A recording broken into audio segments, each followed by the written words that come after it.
Air science YouTube চ্যানেলে তোমাদের স্বাগত। আজকে আমরা মডেল অ্যাক্টিভিটি টাস্ক 1-এ অর্থাৎ প্রথম মডেল অ্যাক্টিভিটি টাস্কের দশম শ্রেণীর গণিত সম্পর্কে আজকে আমরা আলোচনা করব। তোমরা স্ক্রিনে দেখতে পাচ্ছ যে সমস্ত কোশ্চেনগুলো আছে 1 থেকে 8 পর্যন্ত তার সম্পূর্ণ বিস্তারিত আলোচনা উত্তর সহ করছি। যে প্রথম যে কোশ্চেনটা আছে দেখো, a x square plus b x plus c equals to 0। এখানে এ বি সি বাস্তব সংখ্যা, ঠিক আছে। এখানে এ কখনোই কিন্তু শূন্য হবে না। তো এই সমীকরণে বীজদ্বয় সমান হওয়ার শর্তটা কি? তাহলে বীজদ্বয় সমান হওয়ার শর্তটাই আমরা দেখব। তো প্রথমত আমরা যে সমীকরণটা দেওয়া আছে সেই সমীকরণটা একটা হচ্ছে কি দ্বিঘাত সমীকরণ। তাহলে দ্বিঘাত সমীকরণের বীজদ্বয়গুলো কি হবে? বীজদ্বয়গুলো দেখো, একটা হচ্ছে কি আমরা কি জানি যে বীজদ্বয় হবে plus minus B plus root under B square minus 4ac divided by 2a। তাহলে সেটাকে যদি আমরা দুটো ভাগে ভাগ করি, minus B plus root under B square minus 4ac divided by 2a।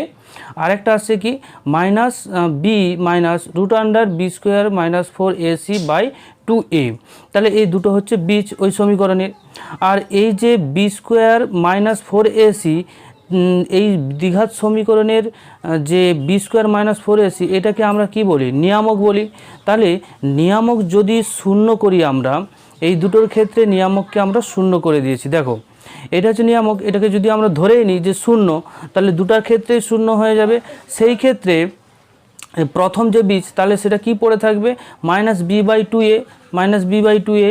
ঠিক একই রকমভাবে এর ক্ষেত্রেও যদি এইটা 0 হয়ে যায়, তাহলে মাইনাস বি বাই 2a। তাহলে বীজ দুটো কী হচ্ছে? সমান হচ্ছে, ঠিক আছে। তাহলে আমরা কি বলতে পারি যে যখন নিয়ামক শূন্য হয় তখন ওই বীজদ্বয়ের সমান হবে এবং বাস্তব সংখ্যা হবে, ঠিক আছে। তাহলে বীজদ্বয় কখন সমান হবে? যখন নিয়ামকটা শূন্য হবে, তখন বীজদ্বয় বাস্তব ও সমান হয়। দ্বিতীয় যে কোশ্চেনটা আছে দেখো, একটি বৃত্তের ব্যাসার্ধের দৈর্ঘ্য 10 সেন্টিমিটার এবং বৃত্তের একটি জ্যায়ের দৈর্ঘ্য 12 সেমি হলে বৃত্তের কেন্দ্রে থেকে জ্যায়ের দূরত্ব কত? ঠিক আছে। তাহলে আমাদের একটা ছবি অঙ্কন করতে হবে। বৃত্তের ছবি আমরা অঙ্কন করেছি। তো প্রথমে আমাদের যেগুলো দেওয়া আছে সেগুলো অঙ্কন করি। যে এ বি একটা হচ্ছে কি জ্যায়ের দৈর্ঘ্য হচ্ছে 12 সেন্টিমিটার, আর ও বি যেটা আমরা অঙ্কন করেছি ও আর বি, এটা হচ্ছে বৃত্তের ব্যাসার্ধ যেটা 10 সেন্টিমিটার, ঠিক আছে। তাহলে ও বি আর হচ্ছে এ বি আমাদের দেওয়া আছে।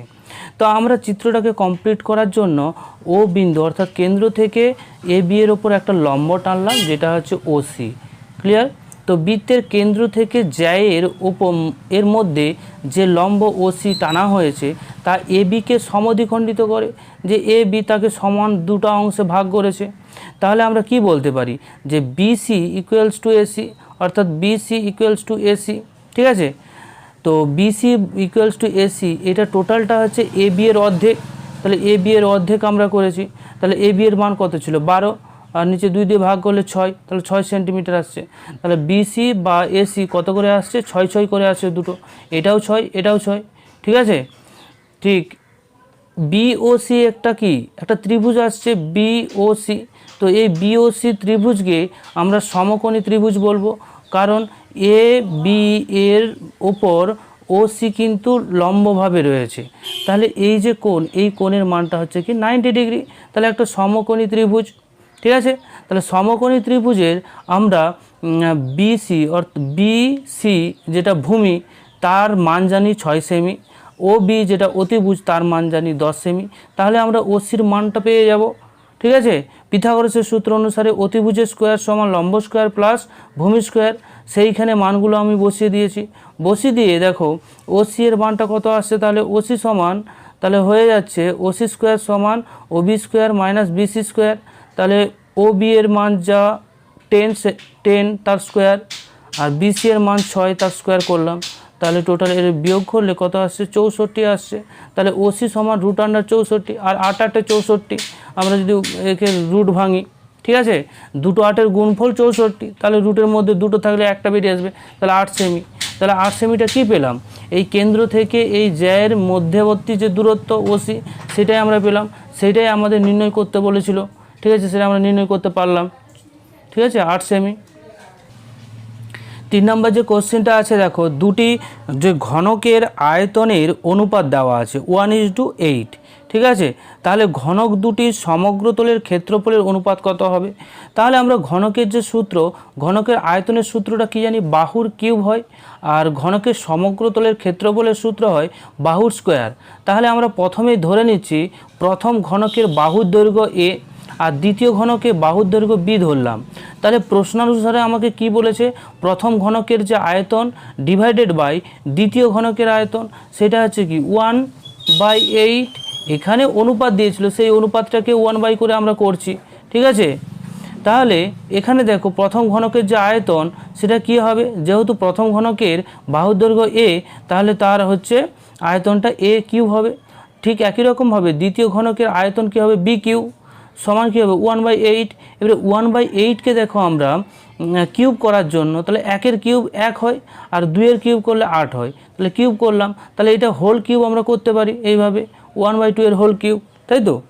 ঠিক একই রকমভাবে এই পাশে যে A cube divided by B cube, এদেরও হোল কিউব করতে পারি। তাহলে দুই পাশে যখন কিউব কিউব চলে এসছে, তখন আমরা কি করতে পারবো, এই কিউব কেটে যাবে, কেটে গিয়ে কি পড়ে থাকবে, এ বাই বি সমান হাফ। তাহলে এ বাই বি এর মান কত আসছে, হাফ আসছে, ঠিক আছে। তাহলে ঘনক দুটি সমগ্র যে তলের যে ক্ষেত্রফল, সেই তলের ক্ষেত্রফলের অনুপাতটা কী হবে, তাহলে প্রথম ঘনকের ক্ষেত্রফল আর দ্বিতীয় ঘনকের ক্ষেত্রফল ইসডু দিয়ে, প্রথম ঘনকের ক্ষেত্রফলটা কী হয় এ স্কোয়ার, আর দ্বিতীয় ঘনকের ক্ষেত্রফল বি স্কোয়ার।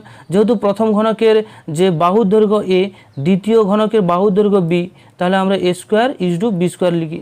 এবারে ইসডুকে আমরা বাই দিয়ে লিখতে পারি ভাগ প্রক্রিয়ার মতো, তাহলে এ স্কোয়ার বাই বি স্কোয়ার, ঠিক আছে। এবারে দুটোকেই আমরা হোল করে দিচ্ছি, তাহলে এ বাই বি এর হোল স্কোয়ার করতে পারি। তাহলে A by B, A by যে বি সমান আমরা কি পেয়েছিলাম, হাফ পেয়েছিলাম, সেই হাফের মানটা আমরা বসিয়ে দিলে তাহলে কি হবে 1/4। তাহলে অনুপাতটা কি হয় 1:4 হবে। উত্তর কত হবে 1:4। এটা হচ্ছে আমাদের উত্তর, সমগ্রতলের ক্ষেত্রফলের যে অনুপাত। 4-এর যে কোশ্চেনটা আছে দেখো, 400 টাকা 2 বছরে সমূল চক্রবৃদ্ধি 441 টাকা হলে বার্ষিক শতকরা চক্রবৃদ্ধি সুদের হার কত? আমাদের এখানে আর বের করতে বলেছে। আমরা কি জানি যে চক্রবৃদ্ধি সুদের ক্ষেত্রে সমূল চক্রবৃদ্ধিটা কত হয়, পি ইন্টু 1+r/100, তার যে হোল এন হয়, ঠিক আছে। এখানে এন বলতে বছরের কথা বলেছে, সময়ের কথা বলা হয়েছে, আর বলতে সুদের হারের কথা বলা হয়েছে, পি বলতে আসলের কথা বলা হয়েছে।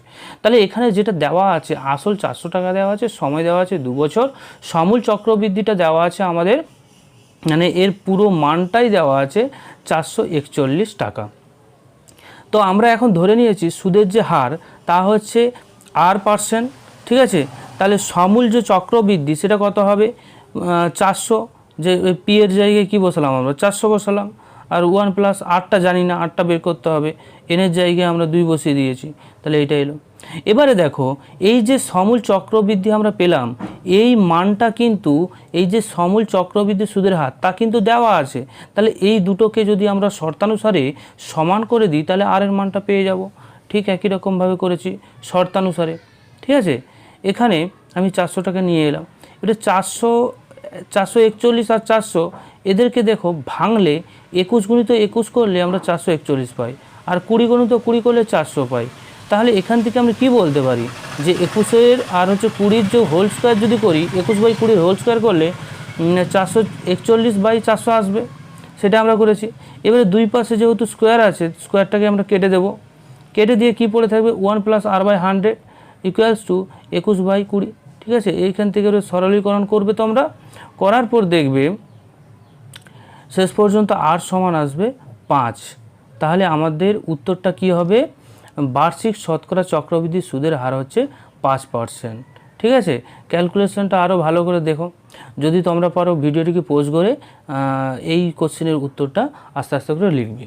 এই কোশ্চেন কেন, প্রত্যেকটা কোশ্চেনের উত্তর তোমরা যখন খাতায় লিখবে, ভিডিওটিকে পজ করবে বা ব্যাকে মারবে, ব্যাকে মেরে প্রত্যেকটা ভালো করে যত্ন সহকারে তুলে নেবে।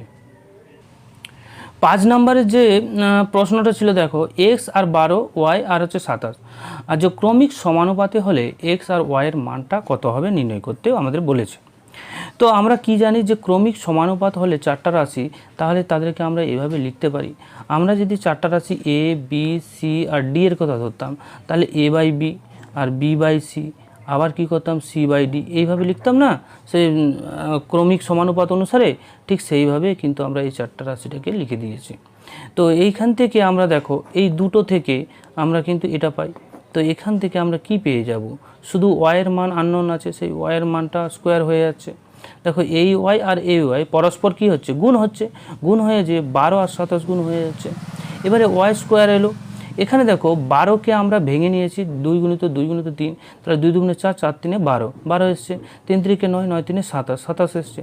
এটা ভেঙে রাখার কারণটা কি, কারণ যখন আমরা বর্গমূল করব তাদের ক্ষেত্রে সুবিধা হবে। তাহলে ওয়াই স্কোয়ার সমান এটা আসছে। এবারে ওয়াই সমান কি হবে, তাহলে এখানে যেটা স্কোয়ার ছিল সেটা রুট আন্ডার হয়ে যাবে। রুট আন্ডার যখনই হয়ে যাবে তখন দেখো রুটের মধ্যে থাকা দুটো থেকে একটা আসে, কি এলো 2 এলো, এখানে দুটো 2 থেকে একটা 2, এখানে তিনটে 2, দুটো 2 থেকে দুটো 3 থেকে একটা 3, এইখানে দুটো 3 থেকে একটা 3, তাহলে টোটাল কত আসছে, ওয়াইয়ের মান 18 আসছে, তাই তো। এরপরে আবার দেখো এই যে সমীকরণ পেয়েছিলাম, এই দুটোকে সমান করে আমরা ওয়াইয়ের মান পেলাম। আবার এখন এই দুটোকে সমান করব, দেখো এই দুটোকে সমান করেছি, করে দিয়ে দেখো এক্স আর ওয়াই, এখানে যেহেতু আমরা ওয়াই সমান 18 পেয়ে গিয়েছি, তাই ওয়াইয়ের মানটা এখানে বসিয়ে দেবো, বসিয়ে দিলাম। তাহলে এখানে এক্স বাই 12, এখানে 12 বাই 18, এখানে এক্স সমান কী হবে 12 বাই 18, এখানে 12টা যখন ওই পাশে যাবে, এখানে ভাগ আছে, ওইখানে গেলে কী হবে গুণ হয়ে যাবে, সেই গুণ করেছি, গুণ করে কাটাকাটি করেছি, 6 দিয়ে কাটলাম, 6 দুগুণে 12, 3 ছক 18, 3 4 12, ঠিক আছে। তাহলে পড়ে থাকলো কত আমাদের 4 আর 2, তাহলে 4 গুণিত 2 সমান 8, তাহলে এক্সের মান কত আসছে 8, তাহলে এক্সের মান 8 হবে আর ওয়াইয়ের মান 18 হবে, ঠিক আছে। যত্ন সহকারে কিন্তু পরিষ্কার পরিচ্ছন্নভাবে তোমরা খাতায় তুলে স্কুলে জমা দেবে। হ্যাঁ, 6-এর যে কোশ্চেনটা ছিল দেখো যে ও কেন্দ্রিক বৃত্তের এবি একটি ব্যাস, সি বৃত্তে অবস্থিত একটি বিন্দু, ঠিক আছে। ও কেন্দ্রিক একটা বৃত্ত এঁকেছি, ও সি হচ্ছে একটা ব্যাসার্ধ হবে, ঠিক আছে।